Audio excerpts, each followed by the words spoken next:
오늘 성령 강림 주일에 우리에게 주신 하나님 말씀은 신약성경 요한복음 16장 13절 14절 말씀이 되겠습니다. 신약성경 제가지책으로 175페이지에 있습니다.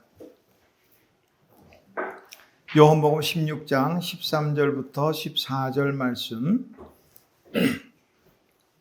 오늘 우리에게 주신 하나님의 기록된 계시의 말씀을 제가 봉독합니다. 하나님의 말씀을 경청하시기 바랍니다. 그러나 진리의 성령이 오시면 그가 너희를 모든 진리 가운데로 인도하시리니 그가 스스로 말하지 않고 오직 들은 것을 말하며 장래 일을 너희에게 알리시리라. 그가 내 영광을 나타내리니 내 것을 가지고 너희에게 알리시겠습니다. 아멘. 자리에 앉으시기 바랍니다. 하나님 아버지 은혜를 감사합니다. 오늘 거룩한 주일 성령 강림 주일로 예배하는 중에 또 하나님의 귀한 말씀 앞에 섰습니다. 하나님이여, 이 말씀 듣는 중에 또 오늘 예배하는 중에 초대교회에 임하셨던 성령의 뜨거운 역사가 우리 각자에게도 임하게 하옵소서. 성령 충만한 자의 삶을 통해서 하나님을 기쁘시게 하며 하나님의 영광을 위해 살아갈 수 있도록 함께하여 주시옵소서. 예수님의 이름으로 기도하옵나이다. 아멘. 앞에 옆에 계신 분들, 우리 성령 강림 주일이니까요, 성령 충만하십시오. 우리 인사할까요? 성령 충만하십시오. 일본의 그 신학자 가운데 우찌무라 간조 목사님은요, 성령에 관해서 이런 말을 했어요. 성령을 받지 못한 기독교인처럼 불쌍한 사람은 없다. 왜냐하면 그는 세상의 것을 가지지 못했을 뿐만 아니라 하늘의 것까지도 가지지 못했기 때문이다.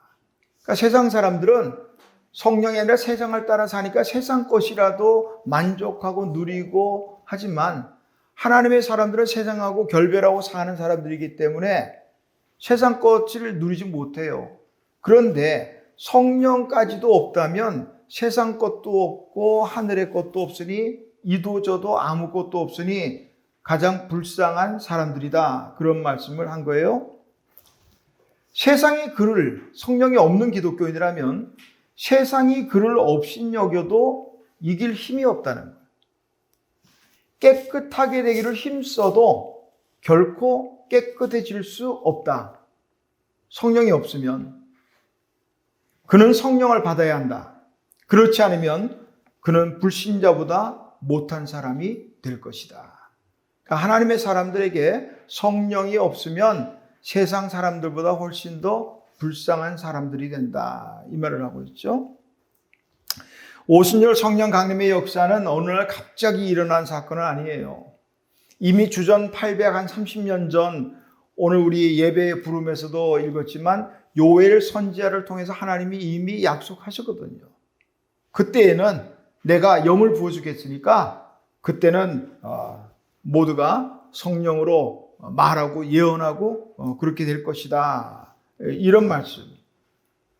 그 약속의 말씀들을 붙잡고 오순절 다락방에서 기도하는 120명의 이 성도들에게 성령이 임하셨다.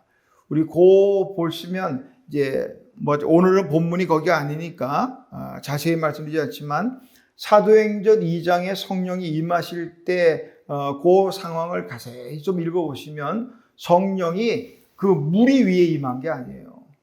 성령이 각자 위에 임했다고 그랬거든요.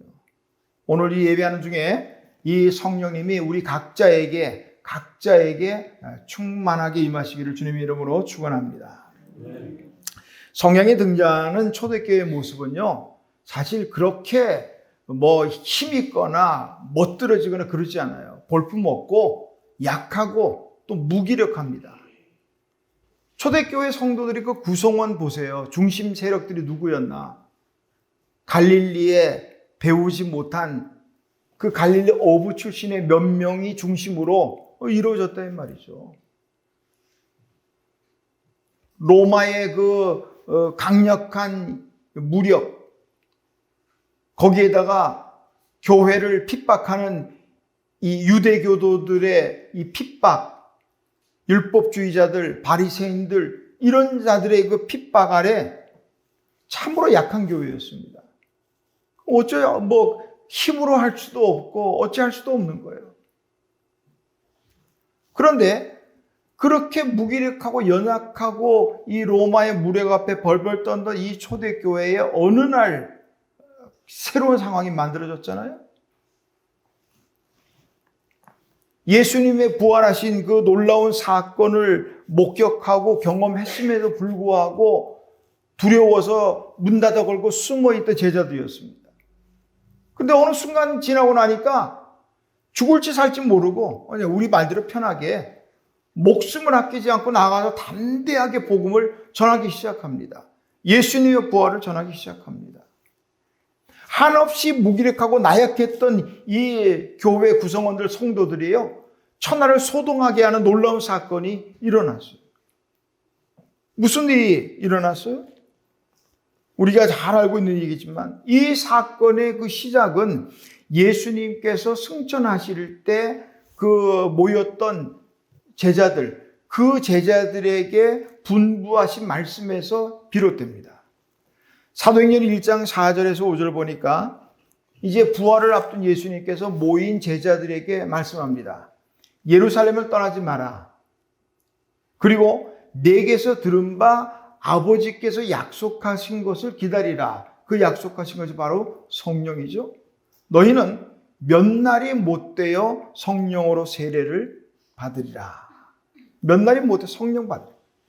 그리고 얼마 후에 오순절날 불과 바람같이 성령께서 임하셨죠. 그리고 난 이후부터 교회는 더 이상 나약하거나 무기력하지 않았습니다. 담대했습니다. 온 세상을 소동하게 만들어가고 새로운 교회의 역사를 써내려가게 되었다. 그런 말씀이죠. 승천을 앞둔 예수님께서 제자들에게 하신 말씀이 뭐냐면 기다리라는 거예요. 성령을 기다리라는 거예요. 기다리라 하는 주님의 이 말씀은 언뜻 좀 생각해 보면 납득하기 조금 어려운 부분은 있어요. 왜냐하면 지금 예수님의 승천을 기다리고 있는, 바라보고 있는 이 제자들이 어떤 사람들입니까? 오늘 우리는 예수님에 대해서 또 우리 믿음에 대해서 설교를 통해서 전해 듣거나 아니면 하나님의 말씀을 내 눈으로 읽거나 이런 정도에 불과하지만, 그러나 이 모인 제자들은요, 예수님의 공생의 처음부터 함께 했던 사람들이에요. 예수님께서 일으켰었던 그 놀라운 많은 이사와 기적의 현장을 직접 목격하고 경험한 사람들입니다. 수많은 사람들이 굶주려 있을 때에 그 예수님께서 오병 이어가지고 사건을 일으키죠. 그때에 직접 떡과 물고기를 날랐던 현장에 있었던 사람들, 누구보다 예수님의 사역을 분명히 알고 있는 사람들이에요. 우리는 솔직히 말하면 믿음이 없으니까 성경에서 뭐라 하더라 이럴 수 있지만 이 사람들은 그게 아니에요. 내가 봤다는 말이에요. 내가 경험했단 말이에요. 내가 함께했던 예수님에 대해서 누구보다 분명히 알고 있는 그런 정말 사람들이란 말이죠. 병자를 살릴 때 그 현장에 있었고요. 사나운 바다를 잠잠하라 한 말씀에 바다가 잠잠해지는 그 놀라운 사건, 그런 직접 경험한 사람들. 마지막에는 예수님이 십자가에 죽으심 그리고 사흘 뒤에 부활하신 그 사건도 직접 목격했던 사람. 한마디로 그들은 예수님의 이 일들과 예수님의 부활에 대한 일들을 생생하게 그리고 담대하게 전할 수 있는 완전히 준비된 사람들이에요. 그런데도 주님은 그들에게 하신 말씀이요, 기다리라는 거예요. 지금 나가면 안 된다는 거예요. 기다리라는 거예요. 너희들이 가지고 있는 또 목격했던 신앙의 경험들이 있겠지만 그걸로는 안 된다는 거예요. 성령이 있어야 된다. 성령 받을 때까지 기다리라는 거예요. 그들은 그 말씀 따라서 예루살렘을 떠날 수가 없었습니다. 꼼짝 않고 기다렸습니다. 그리고 성령이 임하신 다음에 그리고 그들은 일하기 시작했다는 거죠. 오늘 교회들에게 필요한 것이 있다면 무엇일까? 많은 교회들이 교회를 채우기 위해, 예배당 채우기 위해서 힘쓰고 애씁니다. 할 수만 있다면 세련된 예배당 건물에다가 또 첨단의 어떤 시설들, 뭐 앰프 시설이라고 해도 수천만 원씩, 우리는 작은 이 스크린 쓰고 있지만 정말 멋진 그 첨단의 스크린들은요 수천만 원씩 하는 것들을 저 설치하고, 그런 시설들을 통해서 들려지는 그 찬양의 소리와 와닿는 그런 것들은요 저 감동이 돼요. 이런 시설들로, 거기다가 또 다양한 프로그램들을 통해서 사람들의 마음을 빼앗습니다. 만약 방금 말씀드린 그런 것들이 교회에 반드시 있어야 되고, 그런 것이 없으면 교회가 부흥할 수 없다라고 만약에 생각된다면 아마 초대교회는 벌써 문 닫았어야죠. 방금 우리가 말했던, 또 우리가 생각하고 있는 교회에 필요한 것들이 초대교회에 무엇이 있었나 한번 생각해 보면 돼요. 아무것도 없었다고요. 아무것도. 하다못해 기타 하나도 없는 그런 속에서도 그들은 찬양했고요. 이런 마이크 시스템이 없는 중에서도 그들은 기도하고 설교했다고요. 오히려 베드로의 설교 한 번에 3,000명, 5,000명이 회개하고 돌아옵니다. 3,000명, 5,000명이 늘어나면 어땠을까요? 한번 상상 한번 해보자고요. 3,000명? 아니 10분의 1만 잡아서 한 우리 300명만 몰려왔다. 그런 300명에 대한 또 재정은 또 얼마나 늘어났겠어요? 초대교회는 그럼에도 불구하고 교회를 새로 지었다거나 다양한 시스템을 구축하거나 전혀 그러지 않았어요. 그래도 초대교회는 망하지 않았습니다. 그 비결이 있다면 하나예요. 성령의 역사입니다. 오늘 교회들이 필요한 것들이 뭘까? 아까 말했던 그런 것들이 아니에요. 오늘 교회들 성령의 역사가 필요합니다. 성령 충만한 역사가 우리 교회들 또 우리 각자에게 필요하다는 거죠. 그러니까 오늘 교회 성도들에게 필요한 것이 있다면 그것은 무엇인가? 바로 성령입니다. 오늘 성령 충만한 역사가 우리 모두에게 있으시기를 주님의 이름으로 축원합니다. 성령 강림 주일에게 우리에게 주시는, 오늘 제 성경만 그렇지 않죠? 우리 성경들 보면 오늘 16장 펴지는 양쪽 보니까 전부 다 빨간색 글씨네요. 한 친절해서 이 빨간색 글씨라는 건 전부 예수님의 말씀이라는 거예요. 예수님이 이 16장 혹은 17장에 보면 예수님이 이제 십자가를 지시기 전에 제자들에게 가르치신 말씀이나 또 17장은 대제사장 기도 이런 것들이 실려 있습니다. 오늘 그 중에 주님 말씀하는 거예요. 진리의 성령이 오시면, 성령 강림 주일에 오늘 예수님께서 우리에게 주시는 말씀에서 성령은 어떤 특징을 가졌느냐? 진리의 성령이라는 거예요. 진리가 무엇일까? 성경에서 진리에 대해서 몇 가지로 이제 많이 있지만 몇 가지로 보면 직접적으로 진리에 대해서 한 말씀이 몇 가지 있어요. 먼저는 예수님이 진리입니다. 요한복음 14장 6절에 보니까 내가 곧 길이요 진리요 생명이니 나로 말미암지 않고는 아버지께로 올 자가 없느니라. 예수님이 스스로 자신을 가리켜 진리라 말씀합니다. 길이요 진리요 생명이요. 어디로 가야 할지 갈 바를 알지 못해 방황하는 오늘 인생들에게 예수님이 바로 길이라는 거예요. 또 나름대로 또 노력을 하고 지혜를 가지고 이 길인갑다 하고 가보니 아닌가 보다. 이게 인생이에요. 예수님은 방황하는 인생의 길을 분명하게 진리의 길로 인도하시는, 또한 생명의 길로 인도하시는 예수님, 그분이 바로 진리시고요. 또한 하나님의 말씀이 진리입니다. 시편 119편 43절에 보니까 진리의 말씀이 내 입에서 조금도 떠나지 않게 하소서. 시인이 그렇게 고백해요.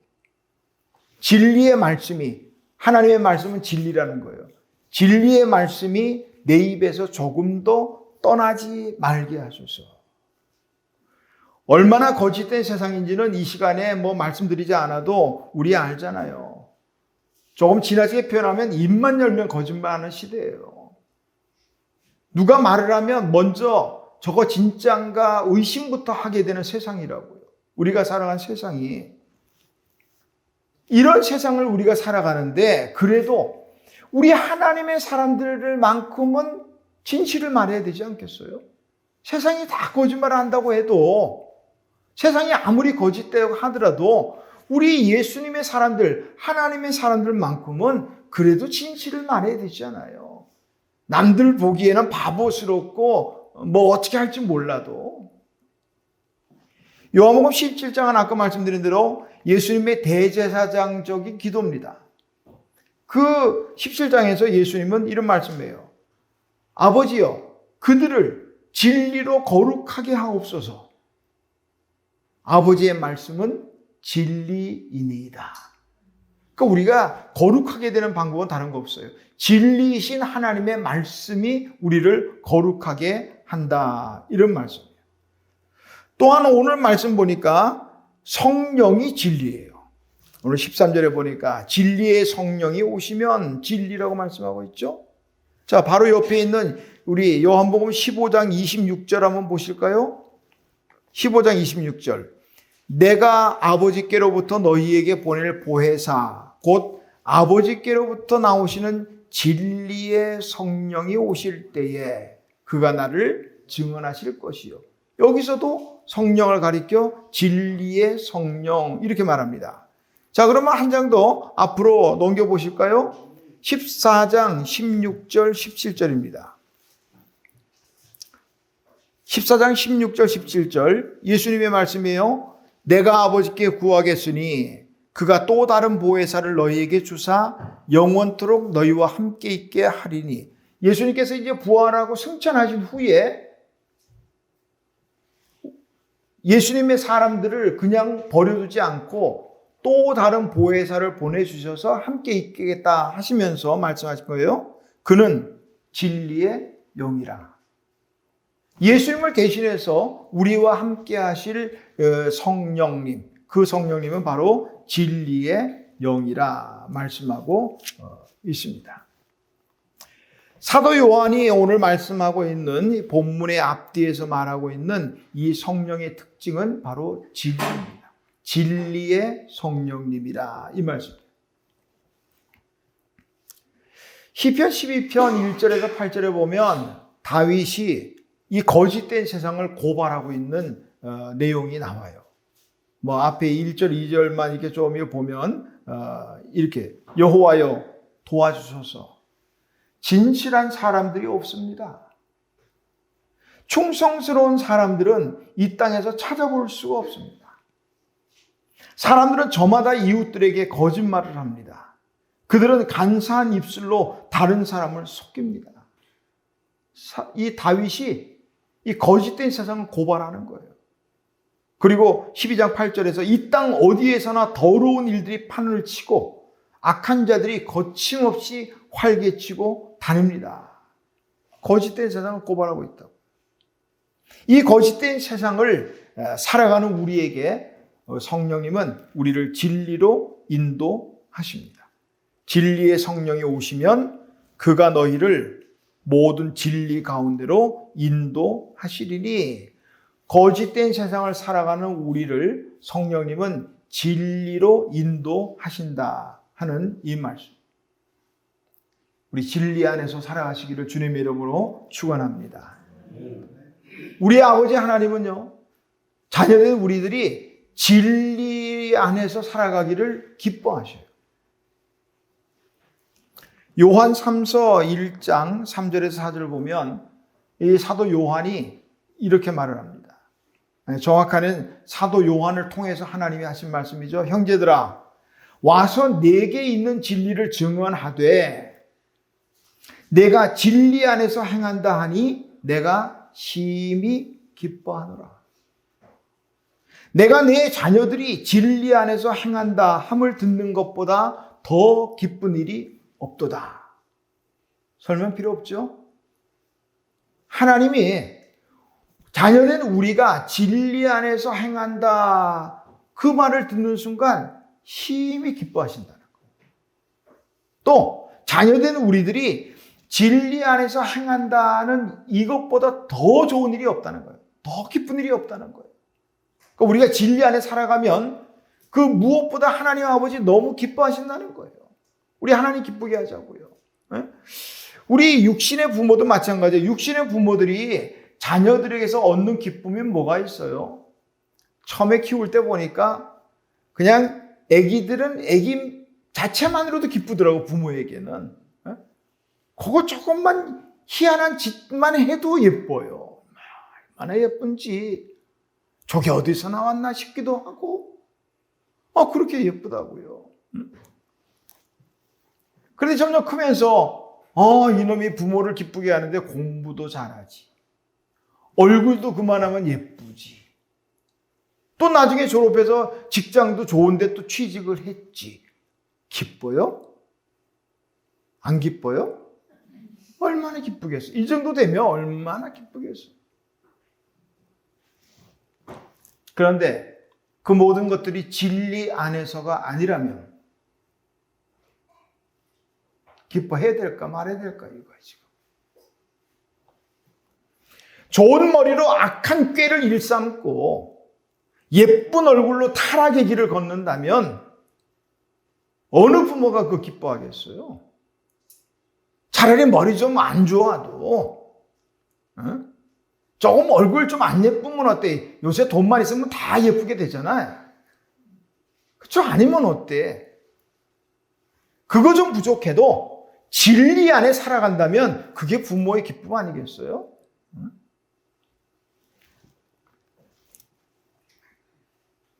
그래도 우리 부모들은 기뻐할 수 있겠죠.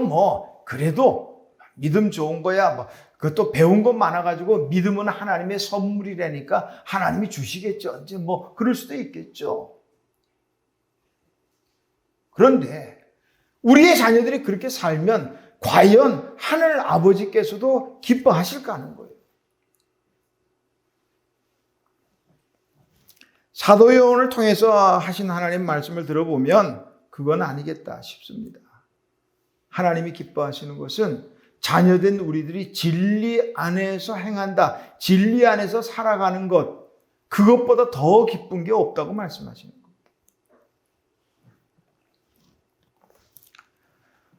솔로몬은 시편 127편 3절에서 자식은 여호와의 주신 기업이라. 그리고 이어 4절에서는 젊은 자의 자식은 장사의 수종에 있는 화살과 같다.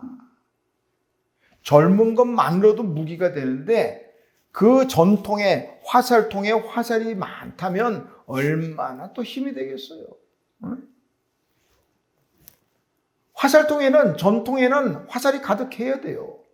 예를 들면 유사시에 전쟁이 나가는데 총을 들고 나는데 총알이 없다. 총알이 없는 빈총?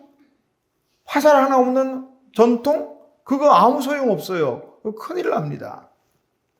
화살통에는 화살이 가득해야 돼요. 그런데 중요한 건요. 그 많은 화살을 쏘는데 우리 알잖아요. 헬라어의 죄라는 이 단어가 하마르티아라고 말하거든요. 그 말의 원래 가지고 있는 의미는 뭐냐면 관역에서 벗어나는 것. 그게 죄라는 거예요. 하나님의 기대하시는 관역이 있어요. 하나님께서 원하시는 관역이 있는데 그게 관역에서 화살이 빗나가면 그게 죄라는 거예요. 수많은 화살이 있어가지고 쏴대는데 전부 다 벗어나면 쏘나만 하죠. 무슨 소용이 있어요. 화살이 빗나가면 이게 누구의 문제일까? 화살의 문제일 수도 있죠. 뭐 잘못 만들어졌거나 화살 잘 쏘는 사람은 그러더라고요. 그 화살의 그 뒤에 있는 깃 하나가 뭐 잘못돼도 방향이 틀려져 있고 그럴 수도 있겠어요. 화살의 잘못일 수도 있고 또 한편으로는 쏘는 궁수의 문제가 될 수도 있어요. 누구의 문제이냐? 화살의 문제일 수도 있고 궁수의 문제일 수도 있어요. 그러나 누구의 문제이든 간에 관역에서 빗나가면 하나님은 기뻐하지 않는다는 거예요. 화살이 뭐 쏟아보면 빗나갈 수도 있지 뭐. 애 키우는 게 그렇게 쉬운 줄 알아? 뭐 그럴 수도 있겠죠? 그러나 그렇게 쉽게 말해서는 안 돼요. 왜냐하면 화살을 빗나갈 수 있지만 빗나간 데 대한 대가가 만만치 않아요. 사도 바울은 로마서 2장 6절에서 8절 거기에서 이렇게 말합니다. 하나님께서 각 사람에게 행한 대로 보응하시되, 행한 대로 보응하신다. 화살이 빗나가면 그 빗나간 데 대한 대가를 치러야 된다는 거예요. 참고 선을 행하여 영광과 존귀와 썩지 아니함을 구하는 자에게는 영생으로 하시고, 오직 당을 지어 진리를 따르지 아니하고 불의를 따르는 자에게는 진노와 분노로 하시리라. 진리의 성령님의 인도하심을 따라 살지 아니하면 이런 대가를 치를 수 있다는 사실이에요. 그러므로 하나님의 사람들은 성령의 인도하심을 따라, 진리의 성령님의 인도하심을 따라 살아야 합니다. 신앙생활에 있어서 성령님의 역할은 얼마나 중요할까? 사실 우리가 쉽게 고백하는 예수님은 주님이십니다. 뭐 사도 베드로는 주는 그리스도시요 살아계신 하나님의 아들입니다 했다지만 이 간단한 고백 이것조차도 성령이 아니고서는 안 된다 그러잖아요. 사도 바울은 고린도전서 12장 3절에 보니까 성령으로 아니하고는 누구든지 예수를 주라 할 수 없다는 거예요. 우리는 늘 고백하는 이 고백이 뭐 쉽게 나오지만 이것도 성령이 없으면 안 된다는 거예요. 성령이 아니면 하나님의 생각을 알 수 없어요. 우리가 하나님을 기쁘시게 하는 방법이 많이 있겠지만 우리가 하나님이 기뻐하시는 일들을 하려면 하나님의 생각이 어떠한지, 하나님의 뜻은 무엇인지 알아야 되잖아요. 내가 아무리 머리 좋다고 뭐 IQ가 뭐 세 자리든 두 자리든 된다고 해서 하나님의 뜻 아니에요. 성령님을 통해서는 알 수 있다는 거예요. 고린도전서 2장 11절입니다. 사람의 생각은 그 사람 속에 있는 마음만 알 수 있듯이 하나님의 생각은 하나님의 성령만이 아실 수 있습니다. 성령을 통해야만이 하나님의 뜻이 이것이구나. 하나님이 이렇게 하기를 지금 원하시는구나. 이걸 하는 거예요. 성령을 따라 사는 거예요. 우리가 존 버년이라는 그 분의 그 예화를 혹시 들으셨는지 기억이 나는 모르겠습니다만은 존 버년 시대에는 이 왕으로부터 설교도 국가의 허락을 막고 해야 될 그런 핍박이 있었습니다. 근데 존 버년이 그걸 어기고 한 바람에 감옥에 갇혔단 말이에요. 감옥에 갇혀 있는 동안에 열심히 하니까 간수가 보기에 그 설교한 게 무슨 죄라고, 심정은 간수도 그런데 국법이 그러하니 왕이 그러하니 가두라하니 뭐 방법이 없잖아요. 어느 날 그 간수가 이 번연에게 그렇게 말했다 그러죠. 목사님 가서 제가 눈 감아 드릴 테니까 집에 가서 좀 가족들도 만나고 따뜻한 밥도 드시고 그러고 오십시오. 제가 위에는 잘 들키지 않게 하겠습니다. 그랬다는 거예요. 존 번연이 그런 고맙습니다. 그리고 이제 집을 향해 가고 있어요. 가다가 성령님께서 그렇게 말씀하시는 것 같다는 거예요. 너 돌아가라. 집에 가면 안 된다. 그러더라고요. 그 성령님의 말씀을 듣고 다시 감옥으로 갔어요. 감옥에 가서 그때 간수가 벌써 오셨느냐? 그랬더니 그게 아니고 성령님께서 나에게 집으로 가면 안 된다. 다시 돌아왔습니다. 그 감옥에 들어가 앉아 있죠. 근데 그날따라 왕이 이놈의 존버년 잘 있나 하고 그냥 내려온 거예요. 만약에 존버년이 그 성령의 음성을 따르지 않고 그냥 집으로 갔다면 존버년도 죽고 간수도 죽고 여러 사람 죽었겠죠. 성령님의 음성을 듣고 나니까 돌아와서 살았고 왕이 존버년을 또 나중에는 풀어주게 되는데 그 감옥에서 쓴 책이 바로 철로 역정이라는 거예요. 하나님의 뜻을 우리가 알기 원한다면, 그래서 하나님을 기쁘시게 하기 원한다면 우리 성령님을 통해야 된다. 예수님도 성령님의 인도하심을 철저히 따라서 하셨어요. 예수님의 탄생부터가 성령의 인도하심입니다. 우리 마태복음 1장에 보니까 마리아에게도 그렇고 또 마리아의 남편 요셉에게도 주의 사자가 하는 말도 그렇고 이래요. 예수 그리스도의 나심은 이러하니라. 그의 어머니 마리아가 요셉과 약혼하고 동거하기 전에 성령으로 잉태된 것이 나타났더니, 이렇게 되어 있고요. 주의 사자가 그 마리아의 남편 요셉, 자기는 분명히 마리아와 아직 약혼하고 동거하기 전인데도 임신을 했다는 이 황당한 사실에 그래도 좋은 사람이라 가만히 끊으려고 하니까 주의 사자가 말합니다. 내 아내 마리아 데려오기를 두려워하지 마라.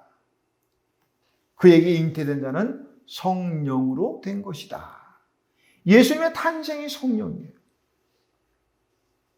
예수님이 요단강가에서 세례 요한에게 세례를 받을 때 성령이 비둘기처럼 임하시고요. 예수님이 공생애를 시작하실 때 성령에 이끌려 마귀에게 시험을 받으셨고, 예수님의 그 일생이 전부 성령님과 관계되어 있단 말이에요. 그러니까 어떤 분은 그런 재미있는 분은 성령님이 좋으냐 예수님이 좋으냐 뭐 그렇게 물었다고 그래요.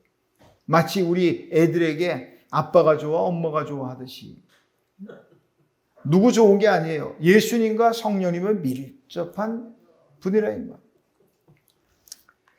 우리가 찬양도 합니다. 예수님처럼 바울처럼 그렇게 살 수 없을까? 그러고 싶죠.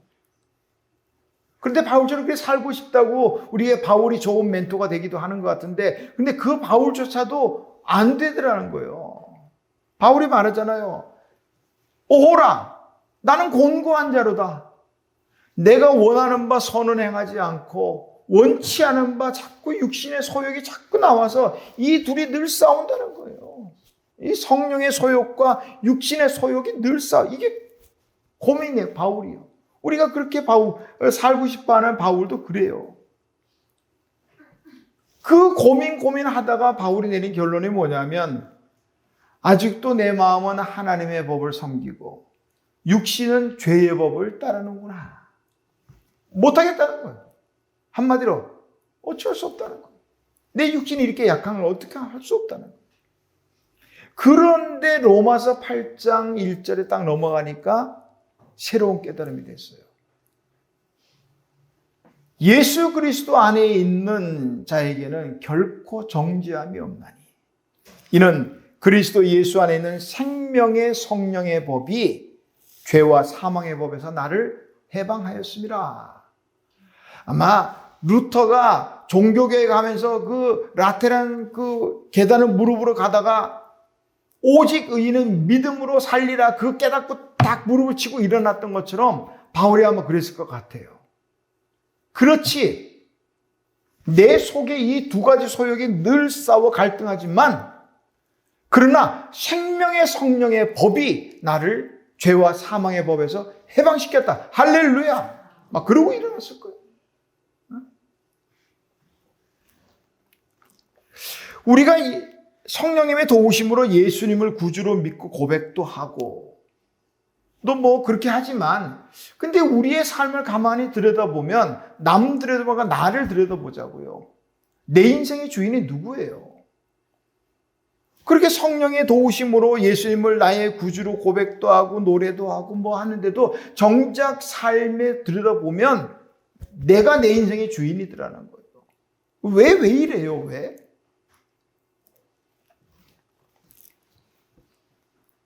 성령이 충만하지 못하니까 입술로는 예수님을 구주로 고백도 하고 입술로는 이것저것 다 하지만 정작 우리의 삶은 그 따라가지 못하더라는 거예요. 그러나 성령이 정말로 내 마음을 온전히 주장하면 그거를 다른 말로 충만이라고 말하겠죠. 성령이 내 마음을 온전히 주장하면, 지배하면, 완전히 지배하면 그때는 달라지겠죠. 내 입술이 고백하는 대로 사라지게 되겠습니다. 오늘 성령님께서 우리의 마음을 온전히 100% 주장하실 수 있도록 우리의 마음을 성령님께 내드리면 좋겠습니다. 성령 그러면 밀접하게 또 관계되는 단어가 있다면 권능 혹은 능력 이런 말이겠죠. 이 말을 헬라어에서는 디나미스 이렇게 말합니다. 성령의 권능, 디나미스. 성령은요 힘이 있어요. 디나미스란 이 말에서 영어에 다이너마이트라는 말이 나왔거든요. 폭발적인 힘이 있습니다. 그래서 초대교회는요 이 성령이 충만하니까 놀라운 일이 벌어지잖아요. 사람들이 성령으로 말하기를 시작합니다. 그랬더니 그 열 몇 개 지역의 말들로 다 말을 하게 되는 거예요. 다 알아듣는 거예요, 그 말을. 놀라운 역사가 일어납니다. 성령에 말하게 하시니까 그렇게 됩니다. 그 이후로 성령의 능력으로 놀라운 역사들이 일어납니다. 나면서부터 걷지 못하던 사람이요. 그때까지 구걸만 하던 사람이 베드로와 요한을 통해서 성령의 역사하시니까요. 벌떡 자리에 일어나서 하나님을 찬양하고 영광을 돌리게 됩니다. 성령이 충만하니까 예수님이 잡히던 그날 밤에 베드로는 나 죽었어 하고 도망갔던 사람인데 예수님을 3번이나 부인했던 사람인데 성령 충만해지니까 담대하게 내가 하나님 앞에서 너희 말 듣는 것이 옳으냐? 하나님의 말씀 듣는 것이 옳으냐? 아주 죽기 살기로 말씀을 전하니까 3,000명, 5,000명이 회개하는 역사가 일어납니다. 병든 사람을 고치기 시작하는데요. 어떤 병자라도 다 벌떡벌떡 일어나고요. 그러다 보니까 베드로가 지나가는 거리에는 혹시 그림자라도 덮이니까 고쳐지더라 이 말이에요. 옛날에 이단들 가운데 보니까 손 씻은 물 먹어도 막 낫는다면서요. 성령의 역사하시니까 그림자만 덮여도 낫더라 이 말이에요. 베드로만이 아니요. 우리 사도 바울도 마찬가지예요.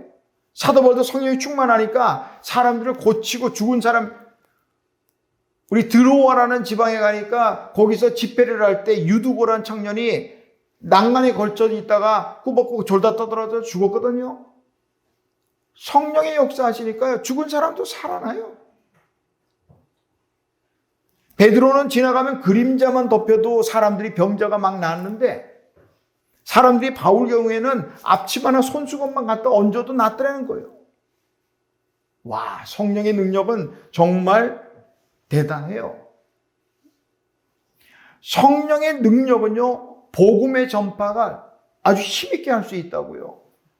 오직 성령이 너희에게 임하시면 권능을 받고, 디나미스, 권능을 받고 예루살렘과 온 유대와 사마리아와 땅끝까지 이르러 증인이 된다는 거예요.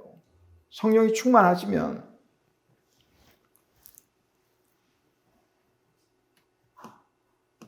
근데 왜 우리는 그런 게 안 될까요? 성령이 충만하지 않아서? 성령 충만해서 신통방통한 방언도 하고 환자도 고치고 귀신도 쫓아내고 등등 좋지요. 그러나 성령의 능력이 꼭 그런 것만이라고 생각하면 안 되겠어요. 성령의 능력으로 우리가 할 수 있는 일이 무엇이 있을까? 14절입니다. 그가 내 영광을 나타내리니. 오늘 성령의 권능으로 우리가 할 수 있는 건 뭐냐? 그 가운데 하나는 하나님의 영광을 나타낸다. 성령의 권능이든 무슨 권능이든 간에 그걸로 병자도 고치고 예언도 하고 방언도 하는데 그것이 하나님의 영광이 안 될 수도 있어요. 우리 많이 봐왔잖아요. 어떤 사람들은 능력이라고 막 고치면서 나중에 결국은 돈벌이로 전락하고 마는 그런 부분이 있잖아요. 그거 아니에요. 처음에는 성령으로 시작했을지 모르지만 아니라고요. 오늘 우리 비록 그런 능력은 없어도 하나님의 영광을 나타낼 수 있는 그 능력이면 좋지 않을까 싶어요. 스데반 집사가요, 설교하고 막 하니까 또 사람들을 뭐 고치기도 하고 막 그런 일이 일어났어요. 스데반 집사가 사도행전 6장 8절부터 보니까 스데반이 은혜와 권능이 충만하여 기사와 표적을 민간에 행하니 일어났단 말이에요. 그런데 이것들이 오히려 스데반을 죽음으로 몰고 갔죠. 사람들이 돌 던지기 시작합니다. 정말 성령의 권능, 성령의 이 다이너마이트 같은 폭발력, 이 힘이 있다면 그랬으면 어땠을까 싶어요. 야! 하면 돌멩이들이 던진 사람에게 다시 확 돌아가 버리고, 이 정도 되면 성령의 능력 아닐까요? 그런데 그런 일은 일어나지 않았어요. 성령이 그럼 도대체 무엇을 했을까? 성령은 스데반으로 하여금 그 고통 속에서도, 그 죽음, 이 고통 속에서도 그들을 용서할 수 있는 힘을 발휘했다. 아버지여, 내 영혼을 하나님 손에 부탁합니다. 저들을 용서하십시오. 저들은 자기들이 하는 일을 알지 못합니다. 물론 그 돌멩이를 다 막아낼 수 있는 이스라엘의 아이언돔처럼 그것도 능력이 될 수 있겠지만, 그러나 그런 원수들까지라도 용서할 수 있는 그 능력, 성령은 그날 그렇게 역사하셨다.